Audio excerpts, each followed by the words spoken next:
for policy changes or just advocacy in general. And that's what this looks like. This looks like bringing people together that are in Salem or in their cities or at the federal level to understand what you're all struggling with. I've been a founder. My background is I started a company here in Portland years ago, took it through an accelerator and started running accelerators. So I know what founders are going through. It's really, really difficult. It's really, really hard. And it's made even worse if you have nobody to talk to. It's made even worse if you have nobody to vent to or understand how you can get through the challenges you're faced with every single day. So it's why we built places like the Upstart Collective. Ben Parrish, raise your hand. And I started this about a year ago. You're on the gray box side, but on the other side is this amazing founder space. And the thesis was, what would happen if we put amazing founders together who are all working on incredible things, dropped them in a space, and got the fuck out of the way? What would happen? And you know what's happening is amazing collaboration. We're seeing founders that come together on like a weekend to teach each other UI and UX. Or somebody comes to our stand-up and says, I'm really struggling with this, and we spend an hour figuring out how to solve that problem. That's what these spaces provide. And so there's spaces like this all over the city. There are communities all over the city that do this work, and it's so critical. And by collaborating and bringing everybody together and making them safe spaces for everybody, it means that we can lift each other up in an equitable way. And so that's what places like the Upstart is doing. We have amazing leaders in this building right now. People like Stephen Green here, who just got elevated to the executive director role for BBPDX. Juan Barraza from VirtuLab is here. Yes, he deserves it. Dwayne Johnson is here as well, and I saw Shay from Prosper Portland as well. They're all amazing local leaders and deserve a round of applause. These are people that are community leaders that lift the voices of people that are typically ignored, and that's what we're here for. And so I'm really excited to bring folks like Representative Bynum, Treasurer Reed, and the Senator here, who are all doing this work on the front lines to make sure that the ignored have a seat at the table. So I'm really thrilled to have you hear from them, and then Senator Wyden will take some Q&A. But first, I want to introduce Representative Bynum. She's an amazing district representative. She represents District 39. She's also the chairwoman for the House Committee on Small Business and Economic Development. I had to write that down because that's a mouthful. But either way, Representative Bynum, thank you for being here. I'd like to have you come up.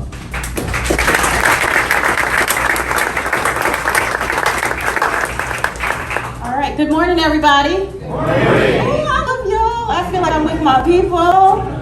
I often end up in rooms where, there's politicians or like political people and kind of the gray-haired set. And this is not the gray-haired set, so I'm like energized. So good morning. Thank you to the Upstart Collective for inviting me to join and celebrating what I believe is a new chapter of innovation for Oregon.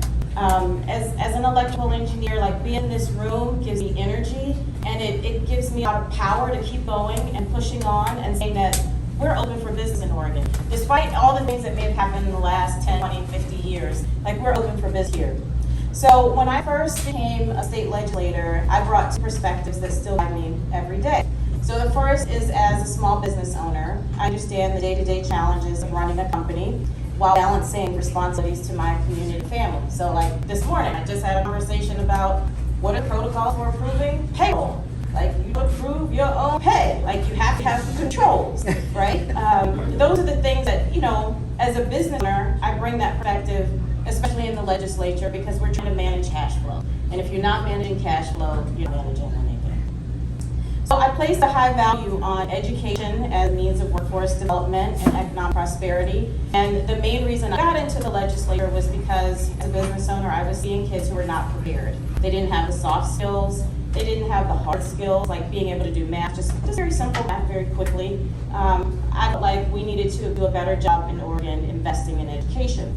So through these perspectives and guidance from public testimony that I heard as the chair of the House Economic Development and Joint Semiconductor Committee, I was helping to shepherd the legislation that I believe sets Oregon on the path for becoming a start haven and will also attract unprecedented federal funding for private business. So a little bit about that, we just did about $500 million in different buckets for the CHIPS Act. My goal was not just to bring innovation from the semiconductor space into Oregon, but was to really transform hearts and minds about how we conduct business and how we incubate business here in Oregon. So some people rightly had concerns that we were going to just fund the big boys. But my focus was always, how do we get the tier 2, tier 3, tier 4 suppliers up and running, supported? How do we make sure they have the technical support they need to get through the bumpy times? So that's what we're trying to do. We also wanted to make sure that we demonstrated that Oregon was not in opportunities or resources, and we weren't. Thank you. I'm excited to be here because I want to absorb some of the energy and the possibility and all the talent that's in this room. And I have to tell you, I'm a little embarrassed at how long ago it was, but I went to business school because I wanted to better understand how business and government interact and to test the proposition that we're better off when we have more of a collaborative as opposed to adversarial relationship. Now, as treasurer, I get to try to put that to work, and I'm happy to tell you that I think it's turning out to be true. There are, of course, different approaches that business and government have to take, but there are a lot of places where we can fill some of those gaps. So as treasurer, I get to be an investor, I get to manage cash flow, as Representative Bynum said. I get to think about long-run investments that put our state in a better position. And that is, I do want to mention one specific thing, because we have this opportunity to make it easier for you, I hope, in Oregon and around the country. We recognized a big problem in the country and in the state that half the people who are working don't have a way to save for retirement at work. That doesn't change. People are faced with a really tough challenge. Do they retire into poverty, or do they not retire at all? No kind of choice. So we like doing things in order to lead more opportunity and more entrepreneurship. So we're very lucky to have Senator Wyden as our senator and with us today. And I'm just happy to be a little bit of a cheerleader for Representative Congresswoman Bynum and the warm-up acts for Senator Wyden. I saw him a moment ago step out of the door there. There he is. So, Senator Wyden, you're up. I'm not used to him sitting down. We have this joke about the tall person talking. Right.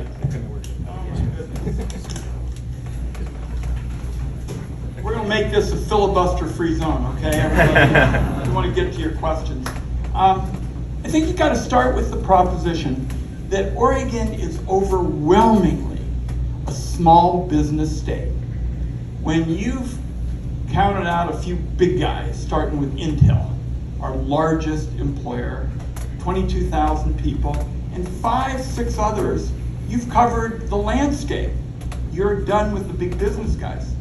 So, we're overwhelmingly a small business state, which is why this activity is so important. And what I've tried to do is follow small businesses at the federal level, because most of the policy is made for big guys. Most of the policy is made for the corporate titans, and you see it even in the 2017 tax bill, this horrendously flawed bill. You know, they would pay for business lunches. How many of you are taking clients out for steaks and martinis and looking at a way to bill somebody for it? I mean, come on. So the point really is, what we need to do at all levels of government is put on a kind of set of glasses, almost like a prism, and figure out how to do things that really relate to the world of small business. For example, nothing illustrates it more than small business healthcare costs. You know, healthcare costs will be the crusher for you as you get your business, off the ground. If you can even afford it yourself and maybe another person, you then have to figure out how to use this healthcare labyrinth, which fortunately has gotten a little bit simpler, because we can start having some of those people, particularly modestly paid, go to the health insurance exchanges. How many ever heard of these things? Half the crowd. You're going to hear a lot more about it, because healthcare expenses and pay are interchangeable. And one of the reasons that I've tried to kind of redefine the relationship in healthcare costs, because healthcare was always built for big guys. Ever since World War II, they get a big tax write-off. a lot of your workers would rather, instead of having less pay, have more pay and have the money in their pocket in order to cover healthcare. And you're gonna need a lot of that. So let's track small businesses for a quick minute, then we'll go to questions. One of the things that I've done is propose the first ever employee tax credit. Because if you're ever gonna send a message that you're really building and getting things going, having that first employee stand up and say, I really like this place, it's got a great future. I appreciate the fact that federal policy is gonna support it. And then, next I think, we probably look at the tax sort of prism.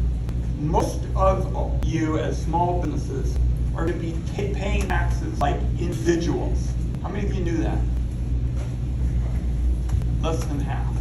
Big deal. Because if the government decides to audit small business people because it's easier to do than take on big guys, that's a headache for you. And one of the things that I do as chairman of the Senate Finance Committee is say, come on. Just because they're billionaires and they got lobbyists, just because they're multinationals and they got lobbyists, just because they're big and they got lobbyists, doesn't mean they should get off the hook in terms of oversight. And consistently we find the little guy and the small business. Take the host privilege and ask my first question. And the reason why we asked Representative Bynum and Treasurer Reed to stay here is just in case there's a question that the senator feels they can answer better. I want them up here as well. So is that okay with both of you? Of course. Yeah, awesome. So my first question is, up in Washington State, they have these new things called cluster organizations. They have 12 of them now. In fact, I worked for the first one, which was maritime industry. Washington is a very trade-dependent state, which means that they get sort of like this parade of international business development folks that come through there. We don't seem to get that much here. How do we turn the corner to make sure that we can... Isn't that under state law? What's that? The state trade clusters, or is that federal? It is neither. Okay. Yeah. The only part where that is a state thing is Washington has something in their constitution that they can't give money directly to private. So these clusters act as sort of middle, but they also work as workforce development. Let's let the representative go first because she handles a lot of business issues, and I want to kind of put the cluster idea into a little bit of focus that I know she cares about, and Tobias as well, because we're going to be doing almost the same thing with microchip research, and particularly looking at semiconductors. And you know, the fact is Oregon is punching above its weight on these semiconductors. And just for what it's worth, if I was thinking about running a small business in the state of Oregon, I would get hip deep into semiconductors because, you know, Intel, of course, is well known on the technology and research side, but at the federal level, and because of Representative Bynum's good work in the legislature, we're going to be big time into manufacturing on the semiconductor side, and there's going to be an enormous array of opportunities for new technologies, particularly, in my view, surrounding microchips and clean energy innovation. And maybe after we talk about this, I want to talk about clean energy. We're celebrating a year of having the law, and one of the big articles back east had a gigantic picture of me, and it said, Ron Wyden, the Godfather. My wife called up and said, did you do something wrong? Okay, Representative Bynum. All right, so there's chatter about Business Oregon and how it's structured and how we can do a better job of making it serve as more than just a grant-making agency. So that's kind of the behind-the-scenes chatter that I've been talking with them about. I think we're ripe for a little bit of change. That's the first piece. And then the second piece is when we were doing the CHIPS Act, one message that we consistently had to kind of beat a drum on with colleagues who aren't really familiar with business was that when you have these clusters of ideas and then you have this focus on access to capital, so it's not just access to financial capital, it's access to human capital. I would bombard the committee, the commission, with, and you served on it, I served on it, I just transitioned off. You bombard them with the issue, and that makes it elevate, and that's how we get change. So. The only thing I'd add is there is a history of this between the Oregon Innovation Council and the Oregon Growth Board, on which Stephen Green serves. So you can bombard him too, as if he needs more bombarding with his new job. So the recognition of where we have opportunities and some competitive advantages is not something that's unfamiliar to policymakers. But I second what Representative Bynum says. Hearing from people directly on the Business Development Commission would be a huge step. Good. We get to call people as guests. Yeah. No, go ahead, John. Yeah, since you brought it up, I actually was great to segue. Thank you for all the work on the federal level with IRA and everything around all the money that's getting put out there, especially through the DOE. I had a question specifically about Oregon, though. Last year we did have a bill that we were trying to put forward to support clean tech manufacturing here in the state, because one thing I found out, Robert Benjamin, founder of Hydronics, we make clean HVAC products, especially heat pumps, which everybody needs. But one thing that's missing in the state and in the Pacific Northwest is a support for manufacturing in general, and specifically clean tech. And we're getting a ton of money for the buying side, but there's very little money for the production side and making products here that we can sell internationally. Yeah, let me start with that and turn it over to the state folks. So I spent, I don't know, almost 7 years working with Senator Manchin to try to find a way to break the gridlock. We've had 40 years until last summer of gridlock on climate. You couldn't get a regulatory approach, you couldn't get cap and trade, you couldn't get carbon taxes. And I was a pretty young member of the Senate Finance Committee. I had a full head of hair and rugged good looks, all that kind of thing. And the reality was we had to find a way to break the gridlock. And I said, I'm sitting on billions of dollars of energy tax credits that are spent in a way that is ridiculous, even by Washington, D.C. standards. And I said, I'm gonna do my best to throw those 45 provisions, kick them in the garbage can. And we got pretty damn close. The new approach favors manufacturing in America, provides certainty and predictability by federal standards. It's considered permanent because it lasts for 10 years. And the bedrock principles are technological neutrality, which I think favors manufacturers like you're talking about. I mean, folks, nobody knows the reality of what's really going to reduce carbon 25 years from now. So let's put a new focus on science. With technological neutrality, you send a message that everybody's in from a creativity and an inventive standpoint. And then the second part, which is when I started talking to Senator Manchin, I held my breath. I said, we gotta say, the more you reduce carbon, the bigger your tax savings, and we got both of those pieces together. So, apropos of where we're headed, yesterday was the year kind of celebration, and I was over at ESS, the battery operation in Clackamas County. So they're walking me through corridor after corridor after corridor. I went to school on a basketball scholarship, and I said, I've worked out more today than, since I played basketball.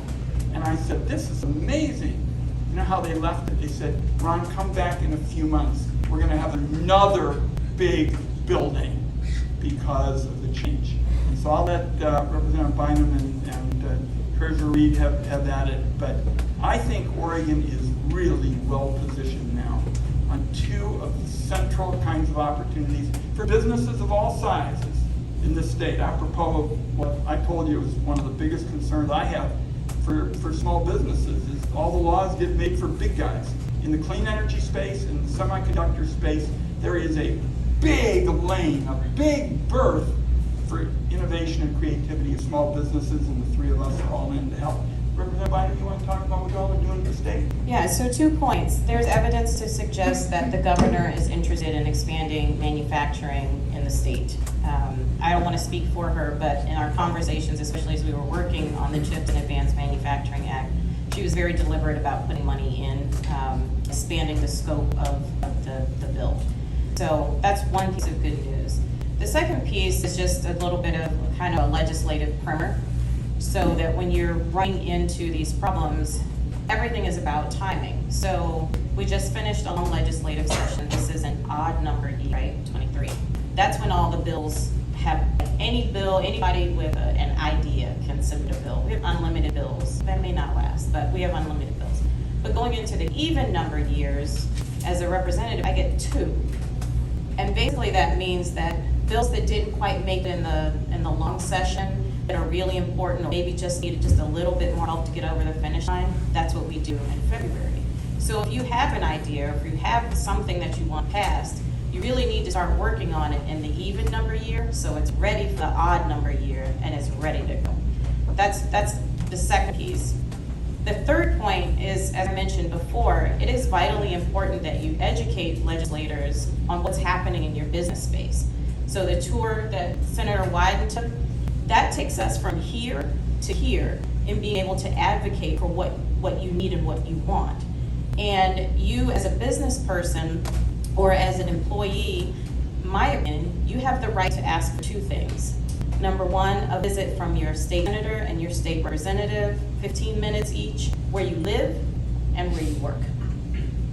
And you should, and you don't have to have a reason for that. It can just be an introduction. It can be, let me show you what we're doing. Let me show you how this is affecting our community. Let me show you all of the advancements that we're making. And so, because we have a citizen legislature, it means that we just come with what we know. I know technology-ish. I know childcare education. There are people who know environmental policy and educational policy, but not all 90 of us knows everything. So bringing us up to speed with the tours and the conversations helps give wheels to the things that you want to pass in the odd years. Can I just add one thing? This is another one of those creativity windows, and it revolves around AI. I'm sure you've been seeing the newspaper, articles. I showed up in the Senate, and only one person knew how to use a computer. And so I got It wasn't that long ago, just to be shortly after the earth cooled. So I got a chance to write some of the kind of formative laws for kind of Internet 2.0. I wrote the digital signatures law, I wrote the internet tax law, I wrote section 230, which drives, of course, platform policies. It says that the individual is liable for the content they post, not the platform primarily. This is another phenomenal, window. And the questions have already started. I got asked right before I left DC. I'm not sure whether I mentioned this to Representative Bynum, but I got asked, they say, so you're the author of Section 230, created all this wealth. Is this going to apply to AI? And I said, I don't want to think about it, but it's something different. AI is generative of content. The Section 230 law was about hosting, so that somebody could put something up on a platform and not worry that every time somebody didn't like what was on the platform, they were going to get sued. So, apropos of Representative Bynum's very good points, there is another big window here. Take a look at yesterday's, it's either Wall Street or New York Times, which one ever, all it said was everybody's trying to hire AI. Yeah. Okay? Window for you guys. Enjoy. I would just amplify what Representative Bynum said. Not only, I'd go one step further, not all 90 people know everything, all 90 people do not know everything. I was serving in the legislature before I was treasurer, and I would say I really benefited I really sought those opportunities to learn from my constituents. So if you don't already have that relationship with your state senator and your state representative, seek it out. They will benefit, you will benefit, because maybe you're smarter than me, you probably don't have this experience, but when I saw something in the legislature, something I didn't know, I would have to think, who do I know that knows this issue? And it's going to be better off if they know to call you and have that ability to influence and inform. So that was super efficient. So I'm going to give one to the back. Yeah, go ahead, Richard. Yes. Hi, everyone. Speak loudly. Yes, I'm an ex-semiconductor technical expert, and I've been a technical founder for the last 5 years. I want to start with my ask, and I want to tell you why. I'm asking, could you please support the startup ecosystem? I'm doing software I here. didn't hear your sentence. There's support the startup. The startup ecosystem. Yeah, I'm doing software right now. And let me tell you why. I traveled to Boston, Massachusetts about 7 weeks ago as part of this MIT circle. I attended the computer science annual tag, and they plan to build the next Y Combinator. If you guys know what is that, it's the biggest venture capital ecosystem in Mountain View, California. They plan to do that with collab with MIT and some venture, some VCs. So, I believe, software has been eating the world. AI is gonna be swallowing the world more. And I believe, here in Oregon, we have a genuine talents, and I'm very proud that, even we don't have MIT here, it doesn't matter. Even we don't have Paul Graham here, it doesn't matter. I see the positive environment starting from this community. And could you please, Mr. Treasurer Reed, could you please invest a little bit, baby step of plan, try to bring some real investors, angel investors coming to this place to invest on a real startup, because I believe we might have the next unicorns from Portland, Oregon.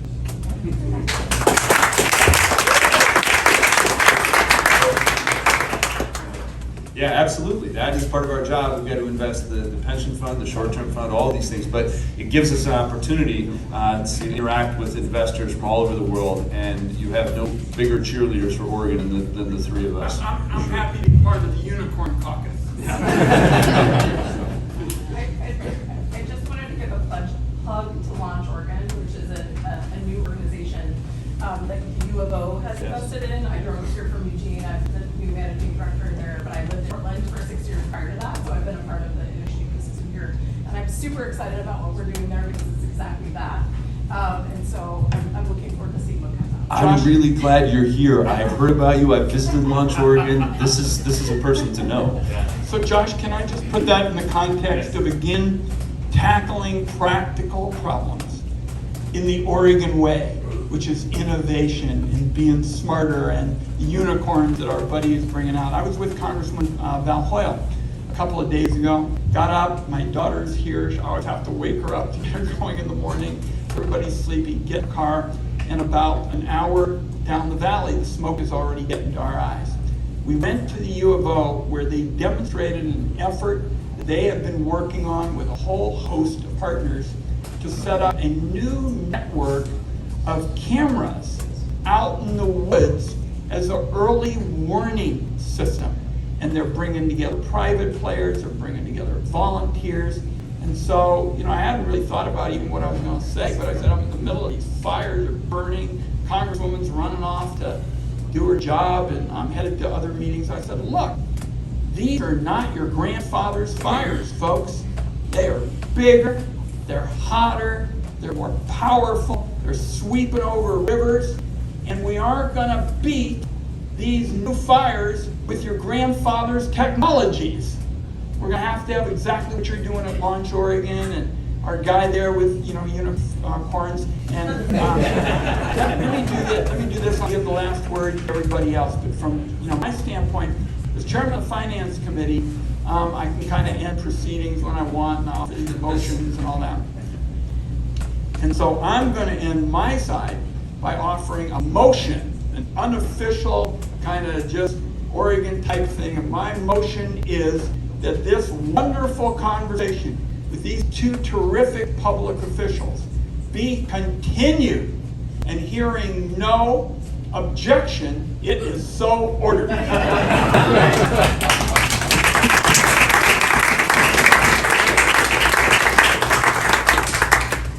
I'd just like to close by saying the people that you all have voted or not have voted in office deserve to represent you best. And your enthusiasm, what I've experienced, I wasn't born in Oregon, I'm a mail order bride, my husband grew up here. And, he said you have to import your women, so I was like, okay. That's what he said. Stay away from that. I don't know, maybe feel kind of special. Anyway, where does that go? So in order to represent engaged and you have to push us, right? But I know where I was going with this. So Oregon, I grew up in Washington, D.C., and we didn't make anything in D.C. but like laws and a mess, right? So in Oregon, and I went to school in Michigan where I worked at General Motors and we made like power steering pumps and things like that. We made things. And then now living here in Oregon, it strikes me as very much, and we've been here 20 years now, it strikes me as very much a grassroots kind of place. And where you have that grassroots energy, that translates very well into the Oregon legislature and you being able to get what you want. So, we have group chats and, there'll be a message in the group chat like, is anybody getting a whole lot of messages about the trees that we're not mentioning or that we can clear cut from the Willamette Wheat article? This was just this morning. And so people are like, yeah, I'm getting them in my inbox, so that it actually works. So when you have like 10 meetings, people are coming and flooding the Capitol with their concern about AI, I don't know. That actually really matters. So inviting us, making sure that there's a grassroots effort, like don't do it on your own, like it doesn't work, like solo soldier, it just doesn't work. It's like, okay, I got this guy in my office and he's here by himself. But when you come as a force, and then you wear all the colored t-shirts, the purple t-shirts, and it's like, oh, the tech people are in the building today. I guess we better put on our techie hat. That's kind of how it works. It's like high school. So that's my suggestion. And being intentional, last point, being intentional about who you put in office. So environmentalists have put their people in office. Labor has put their people in office. The nurses, lawyers, trial lawyers have their people in office. If the entrepreneurs want a voice at the table, you put your people in office. That is how it works. And they carry your water for you so that when you get to the table, the skid's already greased so that you have an on-ramp to a decent conversation. So those are my thoughts. I hope that it's helpful and I hope that you push us harder than you've ever pushed us and make us do your work for you.